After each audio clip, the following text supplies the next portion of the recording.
Wuthering Heights by Emily Brontë. Chapter 3.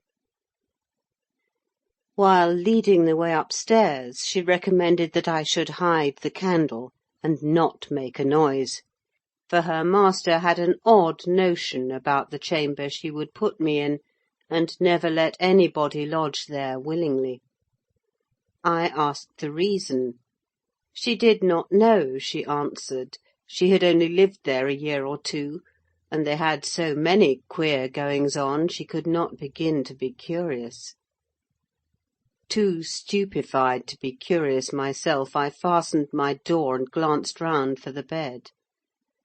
The whole furniture consisted of a chair, a clothes-press, and a large oak case, with squares cut out near the top resembling coach windows. Having approached this structure, I looked inside, and perceived it to be a singular sort of old-fashioned couch, very conveniently designed to obviate the necessity for every member of the family having a room to himself. In fact, it formed a little closet, and the ledge of a window, which it enclosed, served as a table. I slid back the panelled sides, got in with my light, pulled them together again, and felt secure against the vigilance of Heathcliff and every one else. The ledge, where I placed my candle, had a few mildewed books piled up in one corner, and it was covered with writing scratched on the paint. This writing, however, was nothing but a name repeated in all kinds of characters, large and small. Catherine Earnshaw. Here and there varied to Catherine Heathcliff, and then again to Catherine Linton. In vapid listlessness I leant my head against the window, and continued spelling over Catherine Earnshaw, Heathcliff, Linton, till my eyes closed.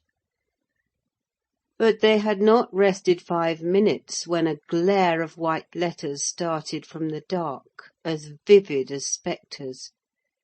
The air swarmed with Catherines, and, rousing myself to dispel the obtrusive name, I discovered my candle-wick reclining on one of the antique volumes, and perfuming the place with an odour of roasted calf-skin.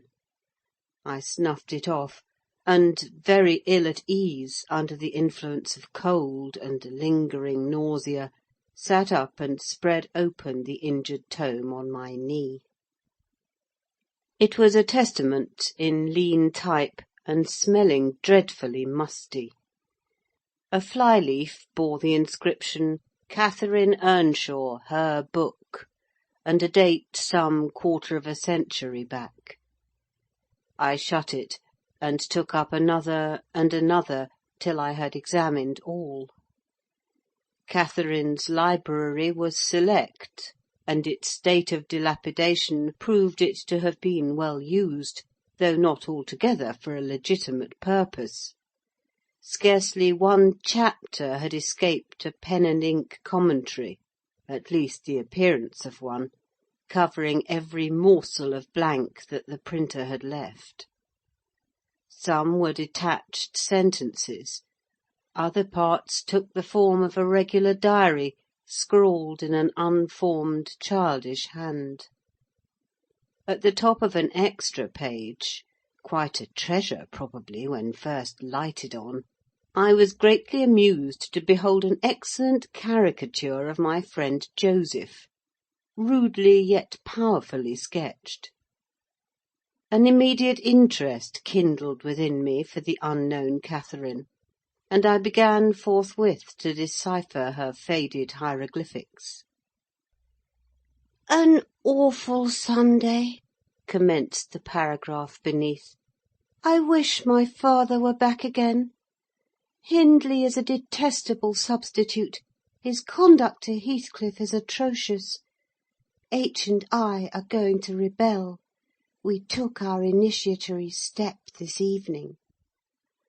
All day had been flooding with rain. We could not go to church, so Joseph must needs get up a congregation in the garret. and while Hindley and his wife basked downstairs before a comfortable fire, doing anything but reading their Bibles, I'll answer for it, Heathcliff, myself, and the unhappy ploughboy were commanded to take our prayer-books and mount. We were ranged in a row on a sack of corn, groaning and shivering, and hoping that Joseph would shiver too, so that he might give us a short homily for his own sake. A vain idea! The service lasted precisely 3 hours, and yet my brother had the face to exclaim, when he saw us descending, "What, done already?" On Sunday evenings we used to be permitted to play, if we did not make much noise. Now a mere titter is sufficient to send us into corners. "You forget you have a master here," says the tyrant. "I'll demolish the first who puts me out of temper. I insist on perfect sobriety and silence. Oh, boy, was that you? Francis, darling, pull his hair as you go by. I heard him snap his fingers." Frances pulled his hair heartily, and then went and seated herself on her husband's knee, and there they were like 2 babies, kissing and talking nonsense by the hour. Foolish palaver that we should be ashamed of. We made ourselves as snug as our means allowed in the arch of the dresser. I had just fastened our pinafores together and hung them up for a curtain, when in comes Joseph on an errand from the stables. He tears down my handiwork, boxes my ears, and croaks, "T' maister nobbut just buried and Sabbath not o'ered, and sounded a gospel still i' your looks, and ye Derby laking. Shame on ye! Sit ye down, ill childer. There's good books enough if ye'll read 'em. Sit ye down and think o' your souls." Saying this, he compelled us so to square our positions that we might receive from the far-off fire a dull ray to show us the text of the lumber he thrust upon us. I could not bear the employment. I took my dingy volume by the scroop and hurled it into the dog-kennel, vowing I hated a good book. Heathcliff kicked his to the same place. Then there was a hubbub. "Master Hindley!" shouted our chaplain. "Master, come hither! Miss Cathy's riven the back off the helmet of salvation, and Heathcliff's paused his fit into first part of t' broad way to destruction. It's fair flaysome that you let him go on this gait. Eh, the old man would ha' laced 'em properly, but he's gone." Hindley hurried up from his paradise on the hearth, and seizing one of us by the collar and the other by the arm, hurled both into the back kitchen, where, Joseph asseverated, old Nick would fetch us as sure as we were living. And so comforted, we each sought a separate nook to await his advent. I reached this book and a pot of ink from a shelf, and pushed the house door ajar to give me light, and I have got the time on with writing for 20 minutes. But my companion is impatient, and proposes that we should appropriate the dairywoman's cloak, and have a scamper on the moors under its shelter. A pleasant suggestion, and then, if the surly old man come in, he may believe his prophecy verified. We cannot be damper or colder in the rain than we are here. I suppose Catherine fulfilled her project, for the next sentence took up another subject. She waxed lachrymose. "How little did I dream that Hindley would ever make me cry so," she wrote. "My head aches till I cannot keep it on the pillow, and still I can't give over. Poor Heathcliff! Hindley calls him a vagabond, and won't let him sit with us nor eat with us any more. And he says he and I must not play together, and threatens to turn him out of the house if we break his orders. He has been blaming our father. How dared he, for treating H too liberally, and swears he will reduce him to his right place." I began to nod drowsily over the dim page. My eye wandered from manuscript to print. I saw a red ornamented title, 70 times 7 and the first of the 71st. A pious discourse delivered by the Reverend Jabez Branderham in the chapel of Gimmerden, Suff. And while I was, half consciously, worrying my brain to guess what Jabez Branderham would make of his subject, I sank back in bed and fell asleep. Alas for the effect of bad tea and bad temper! What else could it be that made me pass such a terrible night? I don't remember another that I can at all compare with it since I was capable of suffering. I began to dream almost before I ceased to be sensible of my locality. I thought it was morning, and I had set out on my way home with Joseph for a guide. The snow lay yards deep in our road, and as we floundered on, my companion wearied me with constant reproaches that I had not brought a pilgrim's staff, telling me that I could never get into the house without one, and boastfully flourishing a heavy-headed cudgel, which I understood to be so denominated.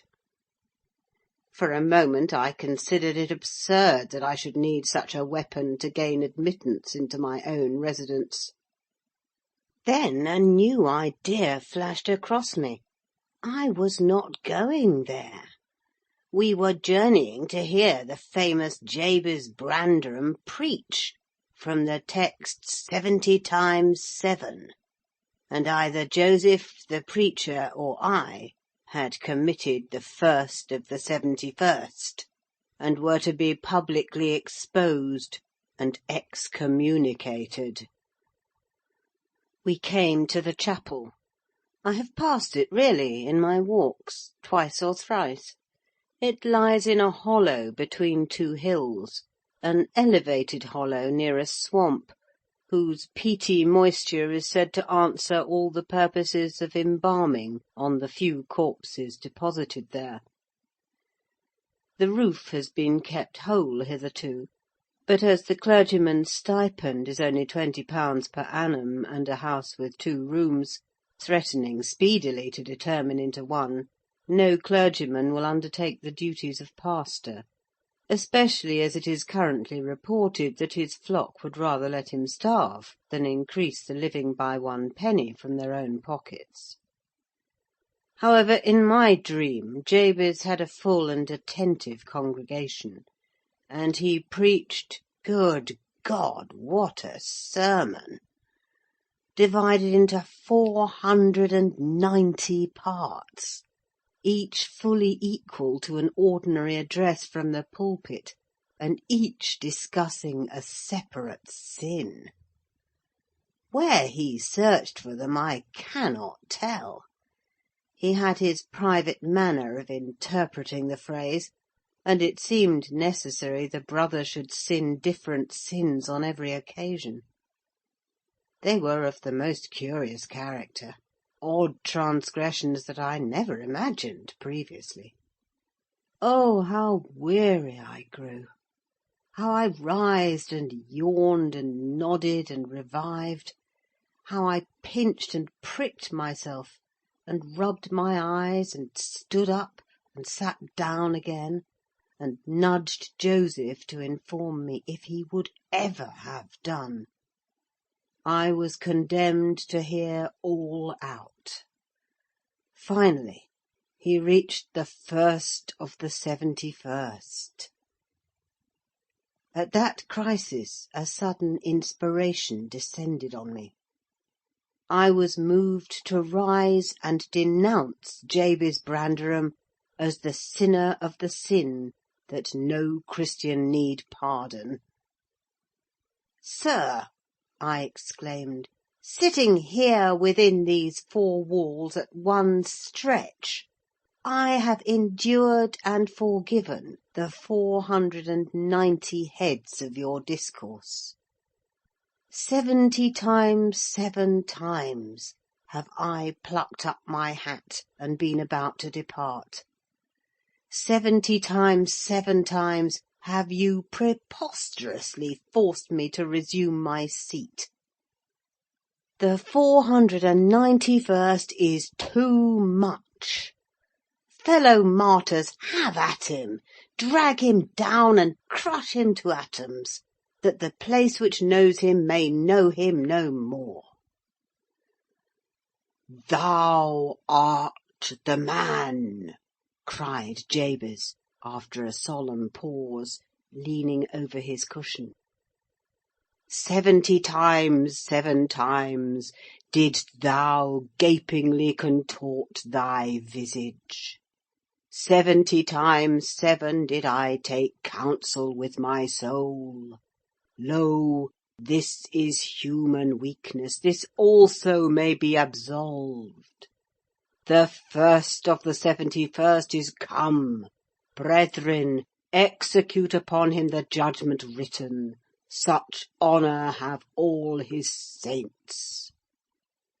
With that concluding word, the whole assembly, exalting their pilgrim staves, rushed round me in a body, and I, having no weapon to raise in self-defence, commenced grappling with Joseph, my nearest and most ferocious assailant, for his. In the confluence of the multitude several clubs crossed. Blows aimed at me fell on other sconces. Presently the whole chapel resounded with rappings and counter-rappings. Every man's hand was against his neighbour, and Branderham, unwilling to remain idle, poured forth his zeal in a shower of loud taps on the boards of the pulpit, which responded so smartly that, at last, to my unspeakable relief, they woke me. And what was it that had suggested the tremendous tumult? What had played Jabez's part in the row? Merely the branch of a fir tree that touched my lattice as the blast wailed by and rattled its dry cones against the panes. I listened doubtingly an instant, detected the disturber, then turned and dozed, and dreamt again, if possible, still more disagreeably than before. This time I remembered I was lying in the oak closet, and I heard distinctly the gusty wind and the driving of the snow. I heard also the fir bough repeat its teasing sound, and ascribed it to the right cause.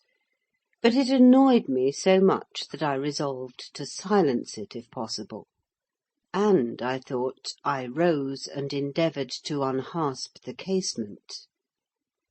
The hook was soldered into the staple, a circumstance observed by me when awake, but forgotten. "I must stop it, nevertheless," I muttered, knocking my knuckles through the glass, and stretching an arm out to seize the importunate branch. Instead of which, my fingers closed on the fingers of a little ice-cold hand. The intense horror of nightmare came over me. I tried to draw back my arm, but the hand clung to it, and a most melancholy voice sobbed, "Let me in! Let me in!" "Who are you?" I asked, struggling meanwhile to disengage myself. "Catherine Linton," it replied shiveringly. Why did I think of Linton? I had read Earnshaw 20 times for Linton. "I'm come home. I lost my way on the moor." As it spoke, I discerned obscurely a child's face looking through the window. Terror made me cruel, and finding it useless to attempt shaking the creature off, I pulled its wrist on to the broken pane, and rubbed it to and fro till the blood ran down and soaked the bedclothes. Still it wailed, "Let me in!" and maintained its tenacious grip, almost maddening me with fear. "How can I?" I said at length. "Let me go, if you want me to let you in." The fingers relaxed. I snatched mine through the hole, hurriedly piled the books up in a pyramid against it, and stopped my ears to exclude the lamentable prayer. I seemed to keep them closed above a quarter of an hour, yet the instant I listened again, there was the doleful cry moaning on. "Begone!" I shouted. "I'll never let you in, not if you beg for 20 years." "It is 20 years," mourned the voice. "20 years. I've been away for 20 years." Thereat began a feeble scratching outside, and the pile of books moved as if thrust forward. I tried to jump up, but could not stir a limb, and so yelled aloud in a frenzy of fright. To my confusion, I discovered the yell was not ideal. Hasty footsteps approached my chamber door, somebody pushed it open with a vigorous hand, and a light glimmered through the squares at the top of the bed. I sat, shuddering yet, and wiping the perspiration from my forehead. The intruder appeared to hesitate, and muttered to himself. At last he said in a half-whisper, plainly not expecting an answer, "Is any one here?" I considered it best to confess my presence, for I knew Heathcliff's accents, and feared he might search further if I kept quiet. With this intention, I turned and opened the panels. I shall not soon forget the effect my action produced. Heathcliff stood near the entrance, in his shirt and trousers, with a candle dripping over his fingers, and his face as white as the wall behind him. The first creak of the oak startled him like an electric shock. The light leapt from his hold to a distance of some feet, and his agitation was so extreme that he could hardly pick it up. "It is only your guest, sir," I called out, desirous to spare him the humiliation of exposing his cowardice further. "I had the misfortune to scream in my sleep, owing to a frightful nightmare. I'm sorry I disturbed you." "Oh, God confound you, Mr. Lockwood! I wish you were at the—" commenced my host, setting the candle on a chair, because he found it impossible to hold it steady. "And who showed you up into this room?" he continued, crushing his nails into his palms, and grinding his teeth to subdue the maxillary convulsions. "Who was it? I've a good mind to turn them out of the house this moment." "It was your servant Zillah," I replied, flinging myself onto the floor, and rapidly resuming my garments. "I should not care if you did, Mr. Heathcliff. She richly deserves it. I suppose that she wanted to get another proof that the place was haunted, at my expense. Well, it is, swarming with ghosts and goblins. You have reason in shutting it up, I assure you. No one will thank you for a doze in such a den." "What do you mean?" asked Heathcliff. "And what are you doing? Lie down and finish out the night, since you are here. But, for heaven's sake, don't repeat that horrid noise.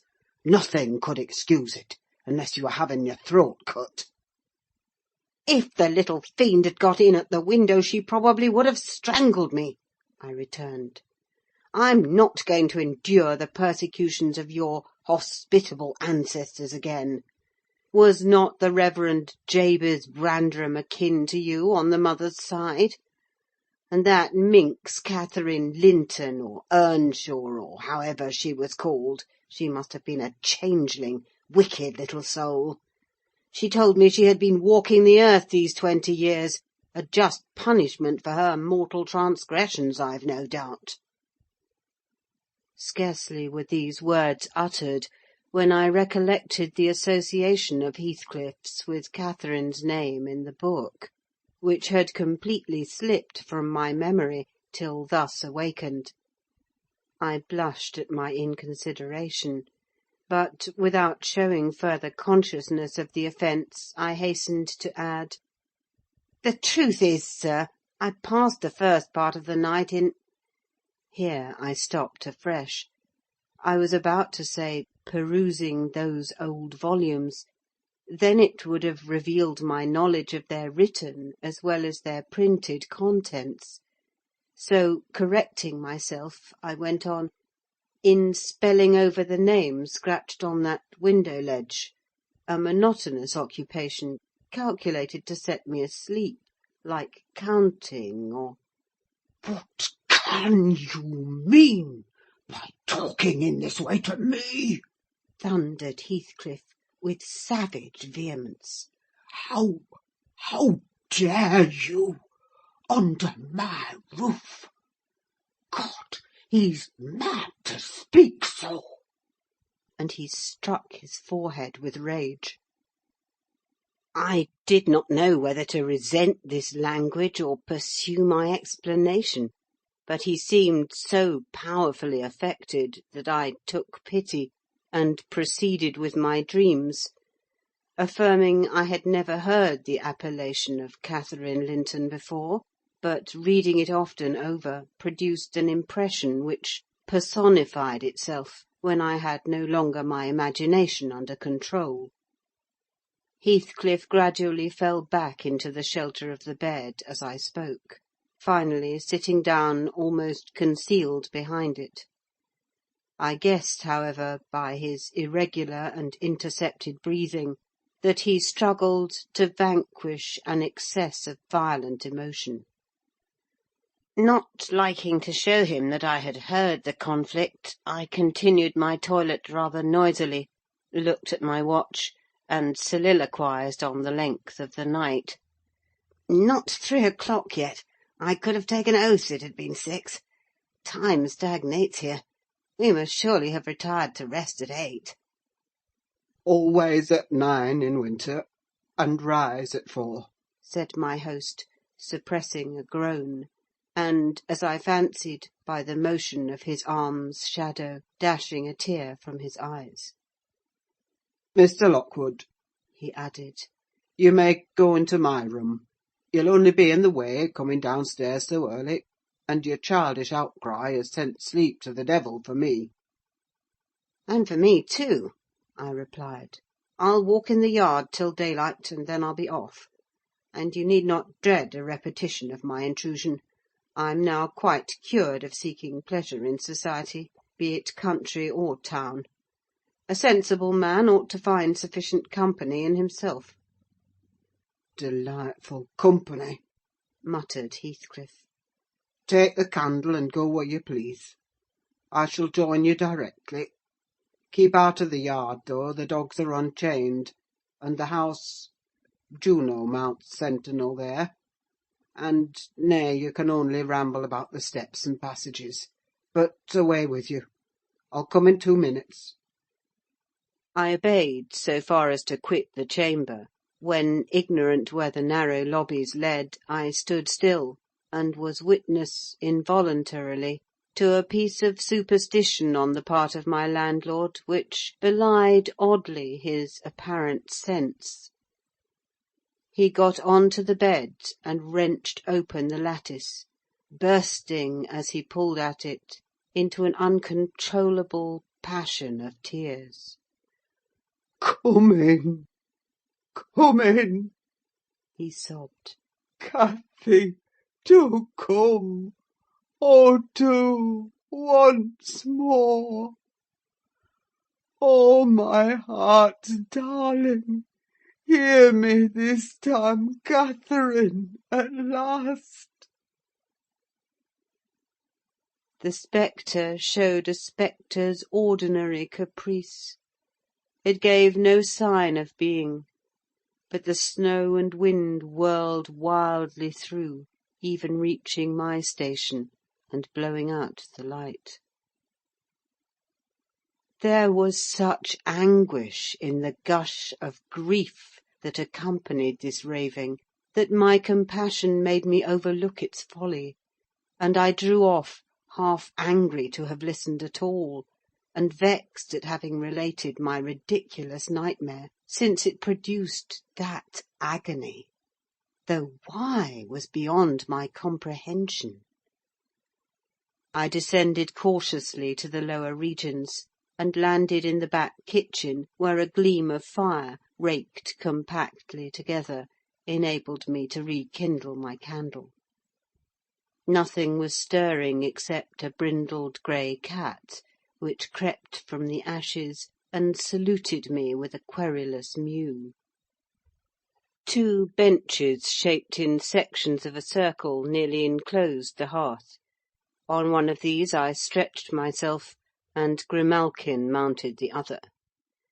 We were both of us nodding ere any one invaded our retreat, and then it was Joseph, shuffling down a wooden ladder that vanished in the roof through a trap, the ascent to his garret, I suppose. He cast a sinister look at the little flame which I had enticed to play between the ribs, swept the cat from its elevation, and, bestowing himself in the vacancy, commenced the operation of stuffing a 3-inch pipe with tobacco. My presence in his sanctum was evidently esteemed a piece of impudence too shameful for remark. He silently applied the tube to his lips, folded his arms, and puffed away. I let him enjoy the luxury unannoyed, and after sucking out his last wreath, and heaving a profound sigh, he got up and departed as solemnly as he came. A more elastic footstep entered next, and now I opened my mouth for a good morning, but closed it again, the salutation unachieved, for Hareton Earnshaw was performing his orison sotto voce in a series of curses directed against every object he touched, while he rummaged a corner for a spade or shovel to dig through the drifts. He glanced over the back of the bench, dilating his nostrils, and thought as little of exchanging civilities with me as with my companion the cat. I guessed by his preparations that egress was allowed, and, leaving my hard couch, made a movement to follow him. He noticed this, and thrust at an inner door with the end of his spade, intimating by an inarticulate sound that there was the place where I must go if I changed my locality. It opened into the house, where the females were already astir, Zillah urging flakes of flame up the chimney with a colossal bellows, and Mrs. Heathcliff kneeling on the hearth, reading a book by the aid of the blaze. She held her hand interposed between the furnace heat and her eyes, and seemed absorbed in her occupation, desisting from it only to chide the servant for covering her with sparks, or to push away a dog now and then that snoozled its nose over forwardly into her face.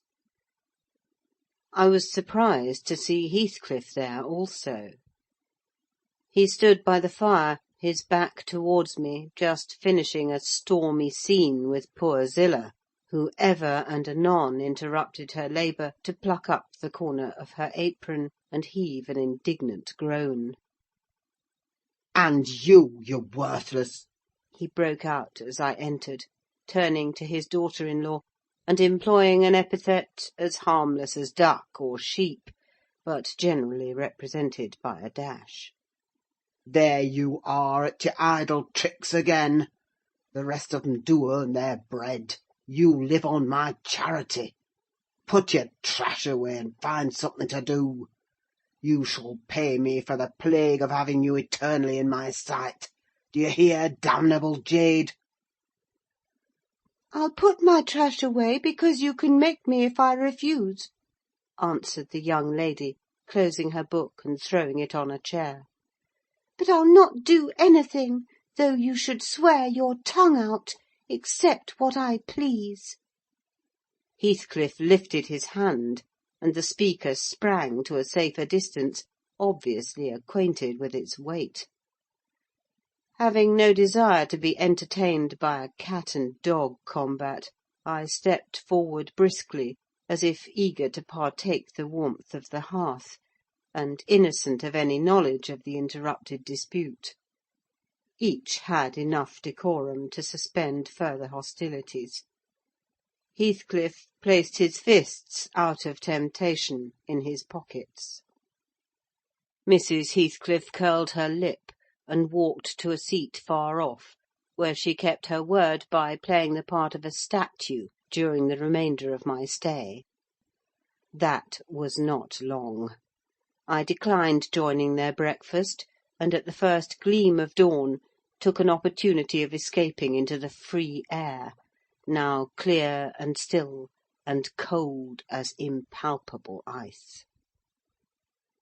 My landlord hallooed for me to stop ere I reached the bottom of the garden, and offered to accompany me across the moor.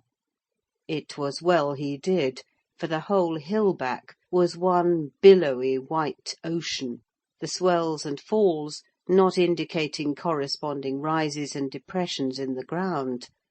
Many pits, at least, were filled to a level, and entire ranges of mounds, the refuse of the quarries, blotted from the chart which my yesterday's walk left pictured in my mind. I had remarked on one side of the road, at intervals of 6 or 7 yards, a line of upright stones, continued through the whole length of the barren. These were erected and daubed with lime on purpose to serve as guides in the dark, and also when a fall, like the present, confounded the deep swamps on either hand with the firmer path. But except a dirty dot pointing up here and there, all traces of their existence had vanished, and my companion found it necessary to warn me frequently to steer to the right or left, when I imagined I was following correctly the windings of the road. We exchanged little conversation, and he halted at the entrance of Thrushcross Park, saying I could make no error there. Our adieux were limited to a hasty bow, and then I pushed forward, trusting to my own resources, for the porter's lodge is untenanted as yet. The distance from the gate to the Grange is 2 miles. I believe I managed to make it 4, what with losing myself among the trees, and sinking up to the neck in snow, a predicament which only those who have experienced it can appreciate. At any rate, whatever were my wanderings, the clock chimed 12 as I entered the house, and that gave exactly an hour for every mile of the usual way from Wuthering Heights. My human fixture and her satellites rushed to welcome me, exclaiming tumultuously they had completely given me up. Everybody conjectured that I perished last night, and they were wondering how they must set about the search for my remains. I bid them be quiet now that they saw me returned, and, benumbed to my very heart, I dragged upstairs, whence, after putting on dry clothes, and pacing to and fro 30 or 40 minutes to restore the animal heat, I adjourned to my study, feeble as a kitten, almost too much so to enjoy the cheerful fire and smoking coffee which the servant had prepared for my refreshment. End of Chapter 3. Recording by Ruth Golding.